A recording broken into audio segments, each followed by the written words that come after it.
today we're going to work on this. As you can see, maybe there's a pipe going down. That's the water inlet. And I put this very temporary screen on it just to make sure that my pressures were right, my drain, inlet, everything was okay.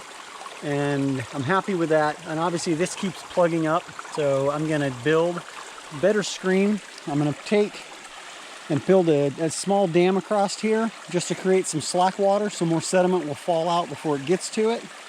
Not disrupting or changing the water flow. Just want to get this to, like I said, create some slack water to let some of that sediment fall out of it before it gets down to the pickup. So I'll start with just cleaning this screen, and then I'm going to fabricate and get the rest of this installed. One of the things we have to be careful here is all of this. You can see these are called Devil's Club. I'm not sure if you're going to be able to tell, but there's little thorns all over it. And our daughter was down here, and she got up against them, and it was inflamed. I've been up against them a couple of times. They don't seem to bother me. But for her, it was inflamed for about a week, and quite irritating. Itched like a bee sting, she said.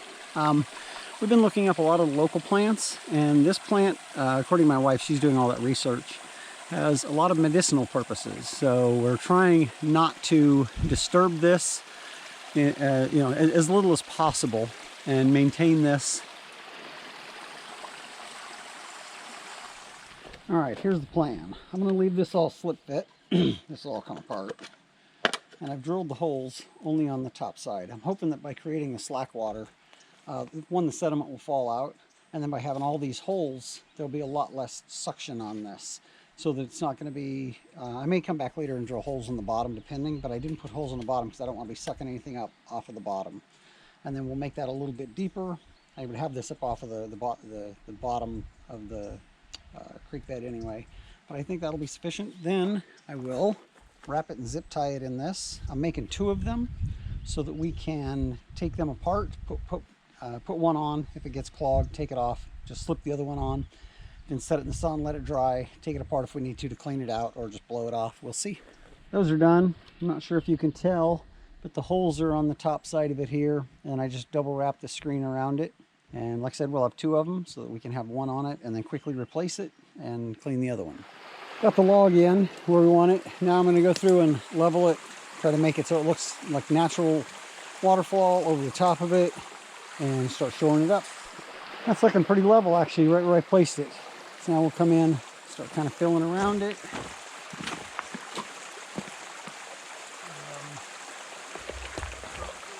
Put the liner up against it first.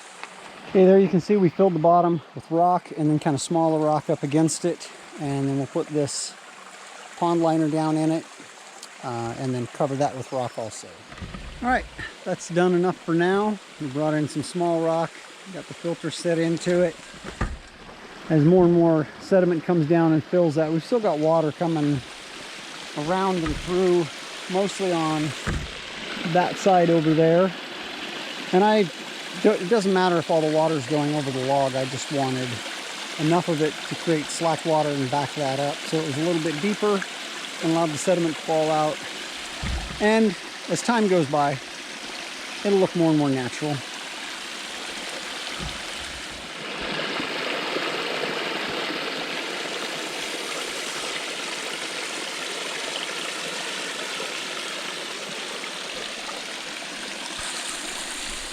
It's been another few days and we've gotten back further cleaning here. It doesn't look like it, but there you can see that's what it starts like.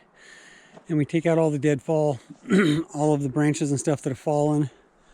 You can see over here, we've done that. We've got another stump pile, green pile, we'll move it down. And then there you can see what it looks like before we start. I'll sweep over here. So you can kind of see, and we're going up probably a good 30 feet, both sides, cleaning it up. And then we're cutting up everything that's too small to use, that's useful but too big to go through the chipper. And it's not the best firewood, but I mean, at the end of the day, I'm not somebody sitting in the 30th floor of a building looking over Central Park complaining about people cutting down trees. not realizing that that's what all of that area once looked like where I live. But I do feel that if you cut it down, you should try to use it. So we'll burn it either for campfire or for heat. This is our latest addition. I'm gonna sell the other trailer. And I gotta tell you, if you're looking for a trailer, iron bowl, this thing is amazing. Obviously it's dirty now because we've been blowing chip all over it, but it's got a dump bed, got the hydraulic controls for it right there. It's got a built-in charger. You can plug it in right there.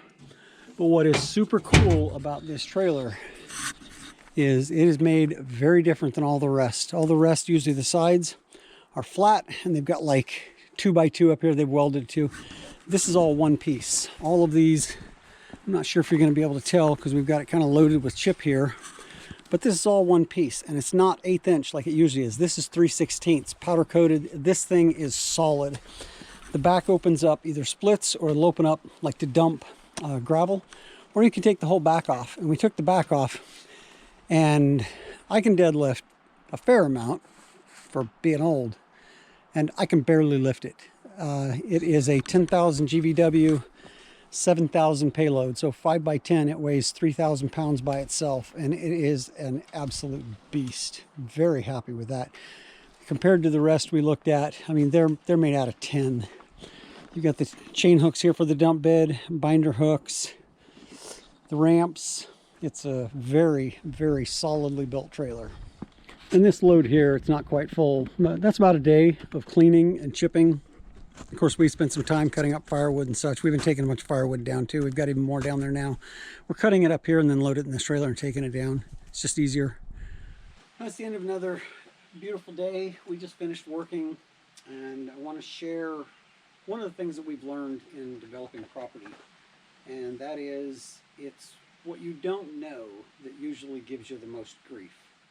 As an example, we bought property in Washington, and it was raw, and we developed it like we're doing here years ago, and we had extended ourselves, as most people do, to the most that we could afford. We wanted lakefront property, and so we had extended ourselves when we bought the property.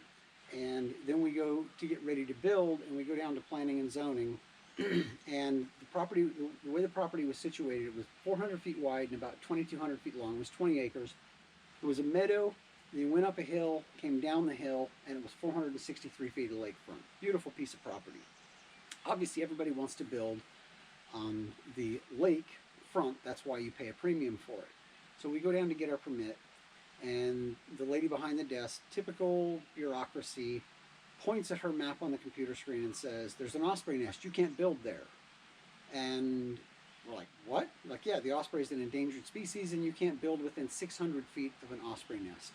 600 feet is a radius. That means it's 1,200 feet across, which means we couldn't build on ours. Neither could either of the neighbors on either side, although the one had already built. But the point being, it instantly makes that property almost worthless. And you're thinking, we just sunk our entire nest egg into this, and now the property is worthless. We can't sell it because now we have to disclose that there's an osprey nest there, and this is just what you run into.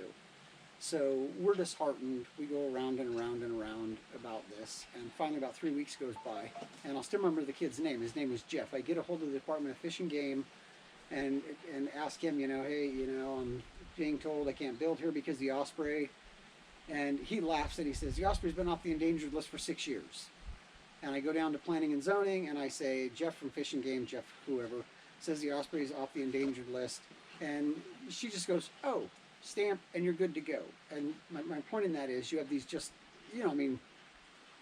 almost insurmountable problems. They put a complete stop to it. You're dejected, down, thinking you blew a whole bunch of money, and then you come along with the right thing, and these people don't realize it. They're disrupting your finances. They're disrupting your life, your plan. Because we had planned to build this house. I think we planned and designed it ourselves for probably 10 years before we were able to get the property and start executing it. And then we had the same thing happen. The road was already cut in, came across the meadow to a low spot, came up on the top, and then we just wanted to bring it down to the front. So I go down to say, hey, I want to extend the road further down, and she points at the road that's already there, that was there when we bought it, and says, well, you can't cross there, that's a wetland. And I said, there's already a road there. They sent us a bill for $25,000 for wetland mitigation. Apparently, if you destroy a wetland, you have to pay to have another one built somewhere else. I don't have $25,000. You know, again, we're like, you know, this is just absolutely crazy. What are we going to do? And trying to figure out, you know, where we're going to come up with this money because there's a wetland, and we didn't do it. The road was already there. I try to tell them that they don't care. Typical bureaucracy. And I get a hold of the guy, the realtor who sold me the property, and again, he just laughs. And he says, you tell them that was a logging road and all they did was improve it, which it was. The property had been logged. And again, I go down there, oh, stamp, problem goes away. But the point in that is when you're developing property, you can know how to do a foundation, electric, plumbing. It's always these things that you don't know that bite you. And here we are again. We picked Idaho for a place to retire for a very specific reason. Well, lots of reasons, but one of them is Idaho is a low regulatory state. They don't have a ton of oversight and compliance, you know, like you'll see in California. And don't get me wrong, you should have to have oversight and compliance for the things that are health critical and things of that nature, but it doesn't need to be overbearing, and Idaho's really good at that. So as you've seen on the previous map, there's a road down here that crosses 3 private pieces of property, ours being one of them, and then at the end of it, there's a very solid gate, and it enters BLM land. When we bought the property, there's 2 easements on this property, and I reviewed them extensively before we closed. One is the power company. There's a clear cut on the south side of the property and power lines that go through, and they have an easement. And BLM has an easement, and their easement is for them to put a road in, and an easement, for most I assume no, but there's a grantor and a grantee. And basically, we are the grantor. We are granting them access to our land for them to build and maintain a road. So in good faith, I get a hold of the power company just to make sure, hey, you know, what are the limitations? What don't you want us to do with that property? What are your concerns? And they were really good. They were gracious. And they explained in great detail any limitations on the property. It all made good common sense. And several times in the conversation, they made the point of saying, look, you own that land. We just have an easement on it. In other words, they clearly understood their relationship and the legal ramifications of our ownership of that land and their easement on it. It's been the exact opposite with the Bureau of Land Management, who has an easement for this road that ends up on BLM land. I called them because in the winter I know that we're going to have to do snow removal, and we're going to cut a road into a driveway, and I just wanted, you know, again, good faith, hey, just letting you know we're here, we're developing this. And I was met immediately with, you cannot use that road, you can't tie into that road, you can't do anything until you have sent us a written request and we have approved it. Having spent almost 40 years in various forms of federal government, I figured this is just hoops that you have to jump through. So I'm like, okay, I'll send them a written request, and they'll say, you bet, no problem. But it started off, she was telling us we couldn't use the road until they'd approved it. It was going to take 6 months, couldn't be on the road, couldn't tie into the road until they'd approved it, couldn't do snow removal until they approved it. And I had to have a special approval if there were going to be any construction vehicles bringing materials, concrete trucks, things like that. And they would assess it, and they would fine us for any damage that was done to the road. So at the end of the day, our easement says, onto our property says that, and they're informing me that this is public land, that the road that is on 3 private pieces of property is public land, because at the point that it becomes public land, there's a gate, which is well beyond all 3 private pieces. I've since found out the other 2 people have run into the exact same problem trying to use the road. So looking at the easement clearly says that I have the right of ingress-egress. And in order to ingress-egress it, I have to use that road. Other than that, this property is landlocked. So it's pretty obvious what that easement says. So, but I figure we're just going to jump through the hoops. So I send them the request, they send me the paperwork. And at the end of the day, we've got a very short summer here to get up into here and get things going. So yes, I've been using the road because the easement says that I'm entitled to use the road. Having been here for a couple of months and working up there, almost every day I see multiple vehicles. There's cars, there's lots of UTVs, there's pedestrians, there's people on horses, and one of the reasons there's a lot of UTVs is in Idaho you can license UTVs and you can run them around on any of the roads but the highway. So a lot of people, this is a destination spot for people to bring their UTVs. and they go out and they just drive around the back roads for pleasure. So we see a lot of UTVs. So point being, the road is being used apparently by, and it's authorized apparently only if you don't ask, and only if you're not a property owner. Because all the property owners have been told that they're not allowed to use the road unless they go through this process. For the application fee to use the road that crosses my property, it was $869. And I just got the paperwork back. And the paperwork now says that I have to pay $50 a year for rent, $150 every 5 years for a weed fee, and then it's either one time or every year I have to pay $460 some for them to monitor my use of that road for noxious weeds. It states that I am not allowed to, it states that they own the timber, so the easement is 50 feet on each side of the center of the road, so it's 100 feet wide. They're saying that they own the timber. They're basically saying they own the property, and they clearly do not. It says right in the easement that the landowner still owns the property. It says right in the easement that the landowner has the right to ingress egress. And interestingly enough, in 1977, the federal government paid $225 to the previous owners, or who owned the property at this time. That's the equivalent of $1,000 now. And we have to pay, we've already paid the $869, they want another $600 and some, and then what comes out to probably $300 a year, unless that noxious weed fee is actually $460 every year, in which case it's going to be like $800, $900 a year to use the road that is on private property, that crosses our property, that they've been granted an easement to. The easement, first and foremost, an easement is us granting them, not them granting us. And they have completely changed it around, saying basically they're going to give us a right-of-way, which in essence is just another fancy word for an easement. So they have been granted an easement, and then they're going to turn around and grant us an easement on the easement we already granted them. As an example, the whole noxious weed thing. If they're going to monitor me and they're going to determine there's noxious weeds, they're not actually going to monitor me, they're going to monitor that area. So they've got horses coming up here, which horses eat hay that's brought in from different areas, and they leave droppings, that spreads noxious weeds. These ATVs run all over this state. People bring them in from other states to run them around. They are definitely a source for noxious weeds.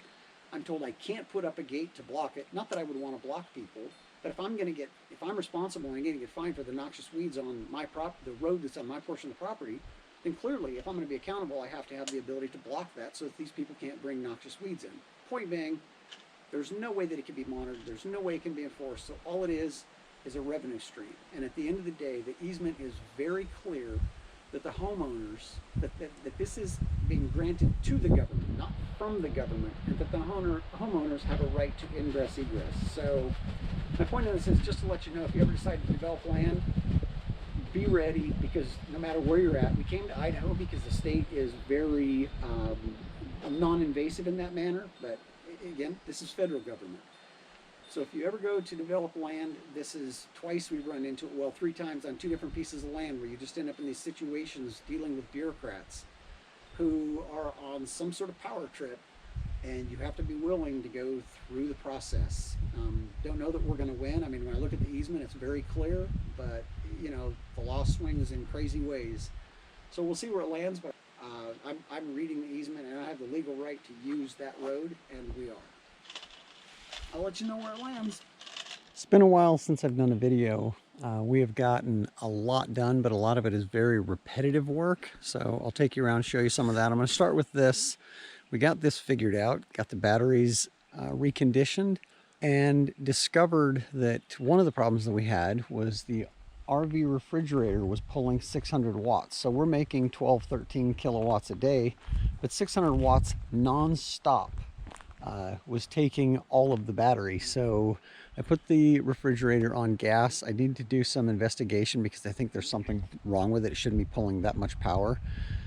And now, even though it's in the 90s, we open the windows, it's cool in the morning, and then we open the windows, and then in the evening at about 2 or 3 o'clock, we can turn on the air conditioner, run it. When we got up over 100, both air conditioners, so we were 106 with the heat wave we've got here, and it wasn't enough. But in the 90s, it's no problem. We're making plenty of power to run the air conditioner in the evenings. So we have been not dealing with that because we got it figured out. We also got this, which I'm super happy with. Great addition.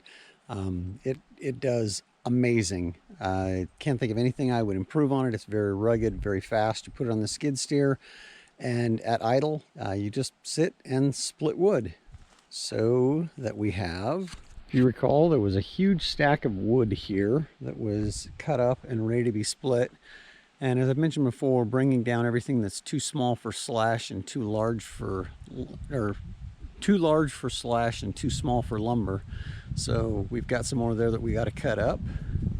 But over here, that is 6 rows. And again, it's just a deadfall that we've pulled out. The stuff that with the smaller stuff we had to clear in order to put the road in. So we've got plenty of firewood started. Probably still have about half of the slash along the road that we have to clean up. So we'll be bringing back even more and splitting it up. And we've pulled back most of the logs. All those are cut to 16.5 feet.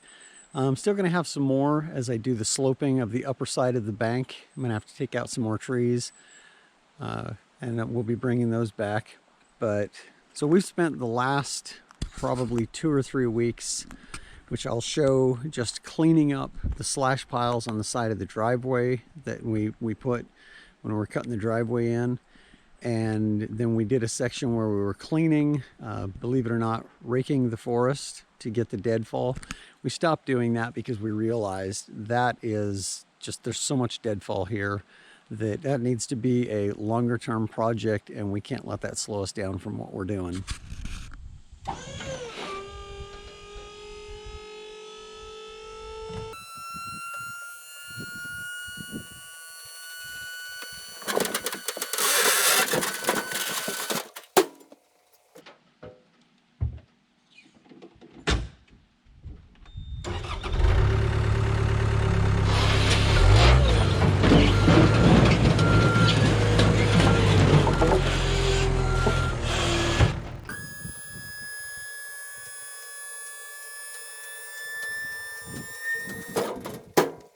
So not very exciting, but this is what we've been doing week after week.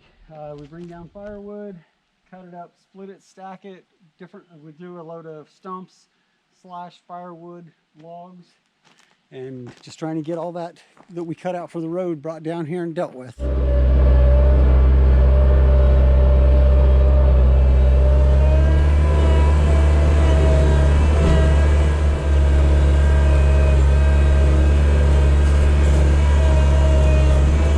This is a section we cleaned. We came in and thinned it out, and we pulled down most of the deadfall, limbed the branches up to about 12 feet. And we spent about a week and a half doing this and eventually stopped because we realized this is going to be a mini-year job. It would take months just to do the driveway. So we've just started cleaning up the slash of what we've done. We also cleaned up this area down here, and we brought more dirt into this corner to widen it. And I've got that sloped back. So other than this moon dust that we're now dealing with, we've got most of this area cleaned up. So it's looking pretty good, but that is a huge amount of work and just creates a whole lot of slash. It needs to be done to help prevent forest fires, but we don't have the time to do it right now. Not at this scale, not to do it right. And this is where we've been dragging all of our slash back to. We've started this next pile right here, but that pile on the back side, just for context, because that goes downhill, and there's the excavator sitting there, so you can get some context of how large that is. We're going to be burning slash well into the winter, and probably a quarter of that is that deadfall and just branches that we brought down. And we're literally raking the forest because it is so thick. And then this pile is our stump pile. A lot of these are the stumps we pulled out from trees we took down, but also you can see there's some old dead stumps that we took out from when they logged this probably 20 or 30 years ago. But this is what we've been doing for the last few weeks, and why I haven't posted, because it's the same thing every day, just taking loads back and forth, bringing slash and stumps this way, firewood and logs the other way. Here you can get some idea of what it looks like after we've cleaned it. And this is what it looks like when you start. So there is just a massive amount of deadfall and branches that have fallen over the decades. That tree right there is dead, so we will have to take that out.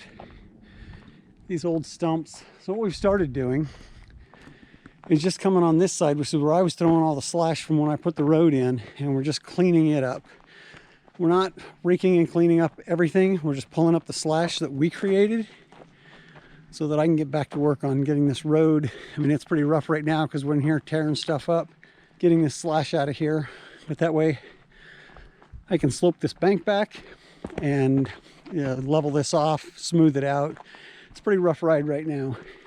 But there was just a ton of slash. We probably got about half of this done now, pulling this slash back.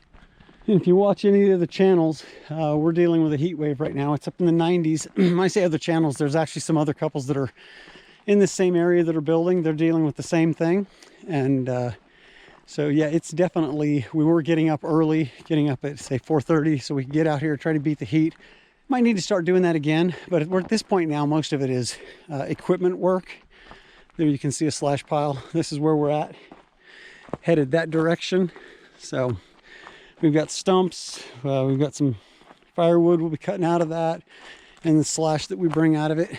But yeah, I got a weight loss program for anybody who wants it. You can come up here and work in the summer, and you'll either lose weight or be able to eat anything you want, that's for certain. This is probably our next project. That's a pretty big stack of, obviously there's good firewood in there.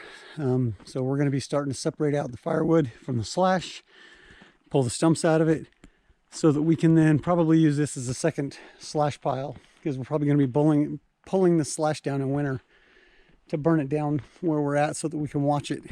Just make sure we don't have any problems. And you can see also I've extended that corner out, widened it out a bit, cut this bank back here, just because that corner was so tight trying to get through there with the trailer.